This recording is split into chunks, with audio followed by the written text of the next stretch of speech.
Hola a todos. Habitualmente escuchamos o leemos en los medios de comunicación de todo el mundo cifras espantosas, estadísticas terribles de fallecidos por coronavirus en todo el mundo y fundamentalmente sorprenden e impactan los números de fallecidos en Europa y en Estados Unidos.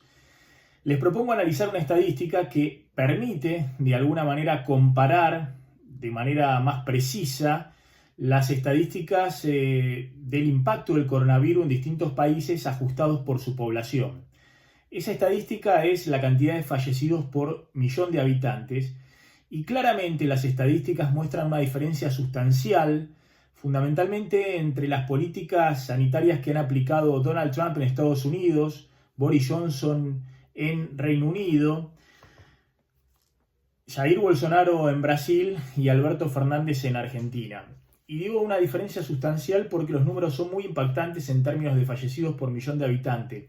Y saco los casos de España y de Italia en términos de política sanitaria porque es cierto que esos dos países se encontraron rápidamente con la pandemia, chocaron de enfrente con el COVID-19, una vez que había estallado en China, y casi no tuvieron tiempo de reaccionar y tuvieron una reacción, es cierto, muy errática, en el caso de Italia y también de España, pero el coronavirus se les vino encima. En cambio, en el caso del Reino Unido o en el caso de Estados Unidos o de Latinoamérica, tuvieron más tiempo para, de alguna manera, reaccionar con una política sanitaria que tratara de minimizar los daños. Bueno, fíjense, el dato preciso es la cantidad de fallecidos por millón de habitantes. Eso permite comparar países con poblaciones muy distintas, con tamaños poblacionales muy distintos. España lidera ese ranking macabro con 444 fallecidos por millón de habitantes. Italia está en segundo lugar con 402 fallecidos cada millón de habitantes, y Inglaterra está en tercer lugar con 249 fallecidos por millón de habitantes. En cuarto lugar está Estados Unidos con 128 fallecidos por millón de habitantes. Esto muestra que, si bien es un desastre, el impacto del coronavirus en Estados Unidos ha sido todavía peor. Estados Unidos lidera por lejos la cantidad de muertos en el mundo, la cantidad de fallecidos por el COVID-19. Sin embargo, en términos del tamaño de la población norteamericana, del tamaño de ese país, Estados Unidos está en cuarto lugar con 128 fallecidos por millón de habitantes. Ha sido peor en España, ha sido peor en Italia y ha sido peor en Inglaterra, donde Boris Johnson en un primer momento, como todos saben, trató de seguir una política de apertura, una política que privilegiaba la economía, y finalmente tuvo que ir a una política más rígida de distanciamiento social en una situación muy dramática porque él mismo se contagió de coronavirus. Esos 249 fallecidos por millón de habitantes del Reino Unido lo muestran en tercer lugar en el ranking mundial. Estados Unidos con 128 fallecidos, les decía, por millón de habitantes. Alemania está en quinto lugar en ese ranking con 60 fallecidos por millón de habitantes. Y si vamos a Latinoamérica, queríamos comparar con Brasil, que está en 13,5 fallecidos por millón de habitantes, y Argentina, que está en 3,2 fallecidos por millón de habitantes. Es decir, Argentina tiene un cuarto de los fallecidos que tiene Brasil si ajustamos por población. O Brasil tiene 4 veces más que la Argentina si ajustamos por el tamaño de ese país, es decir, ajustamos por la población brasileña. ¿Qué significa esto? Bueno, que desde el punto de vista sanitario, sin duda, la política en la Argentina ha sido muy exitosa, entre comillas. Sobre todo, no solamente porque es un número muy bajo en términos de su población, 3,2 fallecidos por millón de habitantes, sino porque cuando uno compara con los países centrales, con los países europeos, con Reino Unido o con Estados Unidos, presupone que en esos países hay no solamente una infraestructura y una logística mucho mejor en el sistema de salud, es decir, un sistema de salud mucho más robusto, sino que una cantidad de recursos que pueden volcarse inmediatamente, no solamente a la asistencia coyuntural del sistema de salud, en términos de insumos, en términos de personal y en términos de recursos materiales en general, sino también para compensar el impacto que una política sanitaria restrictiva tenga sobre la economía. Sin embargo, esos países, y sobre todo, insisto, el caso de Boris Johnson en Inglaterra y el caso de Trump en Estados Unidos, que tenían tiempo, más tiempo del que tuvieron originalmente Italia y España para anticipar la pandemia, optaron por una política en el principio sanitaria que minimizó las consecuencias del virus, que buscó privilegiar la economía y en última instancia la economía igual se terminó parando por las malas en medio de una situación sanitaria que desbordó esos sistemas de salud muy sólidos. Bueno, en el caso de la Argentina, sin duda, insisto, con las falencias propias desde el punto de vista institucional, de infraestructura, de recursos y en general del sistema de salud público y privado argentino, ha logrado con la cuarentena,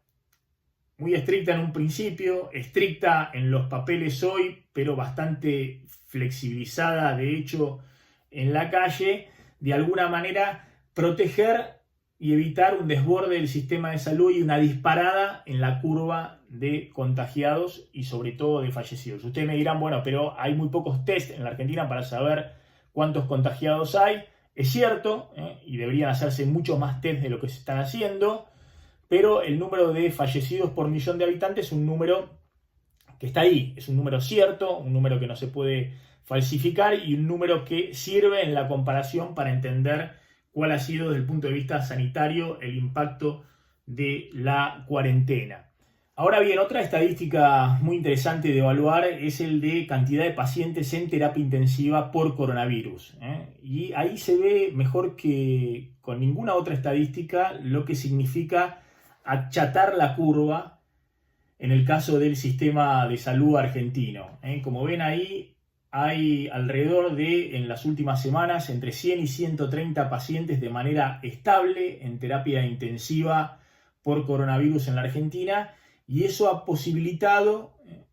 que no se desborde el sistema de salud argentino. Imagínense si efectivamente esa curva de pacientes que requieren cuidados intensivos con respiradores y tratamientos de terapia intensiva se hubiese disparado. Bueno, ese era el gran temor que había de que efectivamente se desbordara por ese flanco el sistema de salud y que las terapias intensivas terminaran abrumadas por los casos de coronavirus, lo cual no solamente significaba un caos desde el punto de vista de los pacientes que requerían atención extrema por coronavirus, sino también de otros pacientes que ante cirugías de emergencia y otros tratamientos o urgencias no podrían haber recurrido a la terapia intensiva. Ahora, más allá de esos datos, lo que está claro es que la cuarentena ha logrado tener un resultado satisfactorio en poco más de un mes de su inicio, el 20 de marzo pasado, desde el punto de vista sanitario. Ahora, eso plantea todo un desafío de cómo seguir adelante. El presidente ha dicho, si seguimos por este camino vamos a tener éxito, pero hay sin duda un dilema muy fuerte en la Argentina entre el éxito de la cuarentena en términos sanitarios y el derrumbe económico brutal que ha provocado la cuarentena en una economía que venía con 2 años de recesión, más del 35% de pobreza, 2 años consecutivos de caída del salario real y todos los indicadores que ustedes ya conocen. Ese dilema implica que si no se trabaja bien en el paquete de asistencia económica para que el dinero llegue directamente a la gente y a las empresas, lo que se llama el salvataje económico por parte del Estado, bueno, seguramente va a ser muy difícil de sostener la cuarentena en la calle, más allá de que el presidente ya esté evaluando prorrogar la cuarentena hasta por lo menos mediados de mayo en los papeles. Y esto es muy importante porque si no se logra apurar el paquete de salvataje económico o el paquete de asistencia a los sectores que hoy están prácticamente cerrados por la cuarentena, de alguna manera empieza a resquebrajarse, empieza a deshacerse esa legitimidad social que había ganado la cuarentena con estos resultados. e incluso esos mismos resultados, es decir, que haya 3 muertos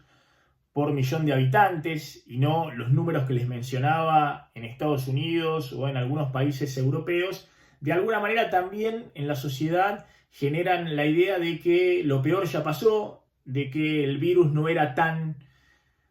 salvaje o tan letal como se creía. De alguna manera empieza a disiparse ese efecto miedo que también sirvió en las primeras semanas para lograr un elevado acatamiento de la cuarentena. Es decir, no solamente es el dilema entre el éxito de la cuarentena en términos sanitarios y el derrumbe económico, sino la paradoja que plantea el éxito de la cuarentena en términos sanitarios, que de alguna manera alivia o aleja los fantasmas o los temores que de alguna manera había en la sociedad y que ayudaban al cumplimiento de la cuarentena. Bueno, ese es el dilema que hoy enfrenta sin duda el gobierno, que sigue manteniendo un amplio consenso político entre todas las fuerzas de la necesidad de sostener una cuarentena más firme en el área metropolitana, en Capital y en Gran Buenos Aires, e ir liberando muy lentamente en algunas provincias y municipios, fundamentalmente alejados de los grandes centros urbanos. Pero bueno, ese dilema,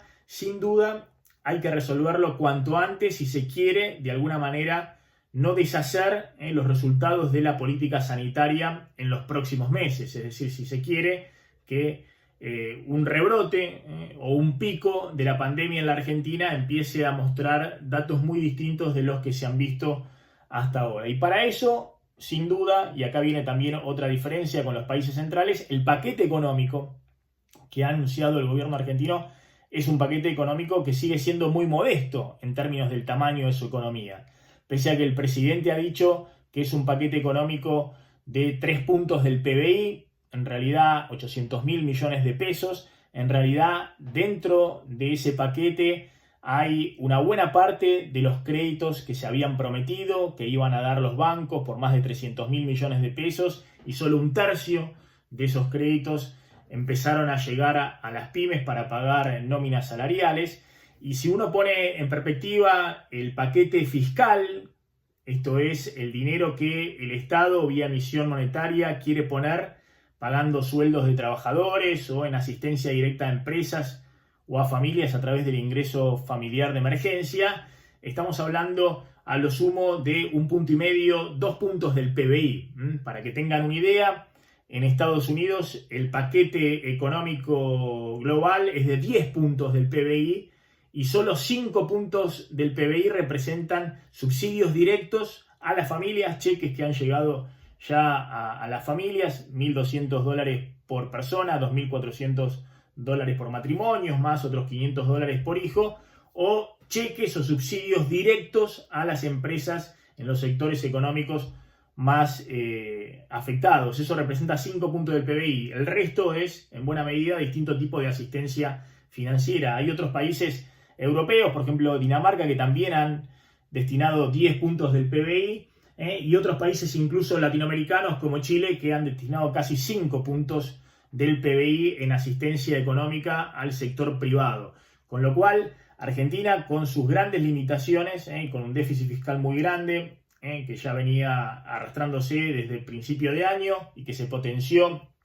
con la pandemia, el efecto coronavirus y la falta de financiamiento, está tratando de alguna manera de compensar el efecto económico brutal que significa la cuarentena. Ahora, si además ese paquete, de ser modesto, no llega rápidamente a la gente, sin duda lo que ha sido un éxito en una primera etapa desde el punto de vista sanitario de la cuarentena amenaza con diluirse, y amenaza con una salida desordenada si no puede sostenerse desde el punto de vista económico y social. Por eso lo que les quería mostrar es, para resumir, si uno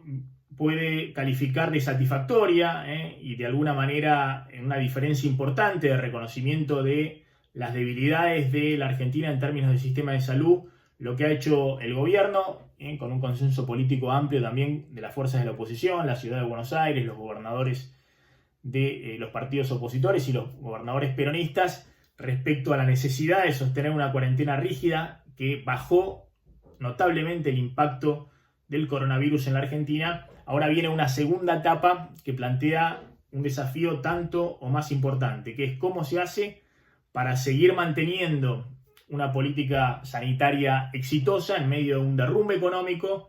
y con una política de asistencia a los sectores más golpeados desde el punto de vista económico, que hasta ahora ha mostrado grandes falencias en términos de ejecución y de gestión. Ese es el desafío de la hora. Veremos cómo se va resolviendo en las próximas semanas.